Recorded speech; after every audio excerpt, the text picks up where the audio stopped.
എനിക്ക് ഒരു തരത്തിലുള്ള PR-ഉം ഇല്ല.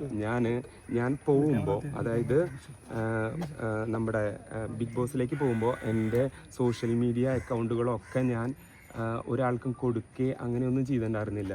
ഫോൺ അവിടെ വെക്കുന്നു, ഹൗസിനുള്ളിലേക്ക് കയറുന്നു. പിന്നീട് എൻ്റെ ഒരു പെർഫോമൻസ് ഇഷ്ടപ്പെട്ടിട്ട് ഒരുപാട് ആളുകൾ എന്നെ സ്നേഹിച്ചു. ആ ആളുകളുടെ സ്നേഹം കിട്ടി. അതൊരു നാച്ചുറൽ പ്രോസസ്സാണ്.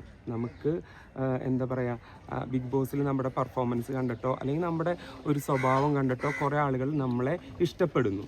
അങ്ങനെ നോക്കുകയാണെങ്കിൽ ഒരുപാട് ആളുകളുടെ സ്നേഹം കിട്ടി എന്നുള്ളത് ഞാൻ വിശ്വസിക്കുന്നു. തീർച്ചയായിട്ടും ഒരുപാട് ആളുകളുടെ സ്നേഹം എനിക്ക് കിട്ടിയിട്ടുണ്ട്. അപ്പോൾ അതിനെല്ലാം നന്ദി മാത്രമേ ഉള്ളൂ. ഇത്തരം വിമർശനങ്ങൾ വരുമ്പോൾ എന്തുകൊണ്ടാണ് പ്രതികരിക്കാണ്ടിരിക്കുന്നത്? സത്യാവസ്ഥ ജനങ്ങളിലേക്ക് എത്തണ്ടേ എന്നുള്ളൊരു ബോധ്യമില്ല. ഒരുപാട് വിമർശനങ്ങൾ, ഒരു തരത്തിലും കഴമ്പില്ലാത്ത വിമർശനങ്ങൾ തീർച്ചയായിട്ടും വന്നുകൊണ്ടിരിക്കും. നമ്മൾ പ്രതികരിക്കേണ്ടതിന് പ്രതികരിച്ചിട്ടുണ്ട്.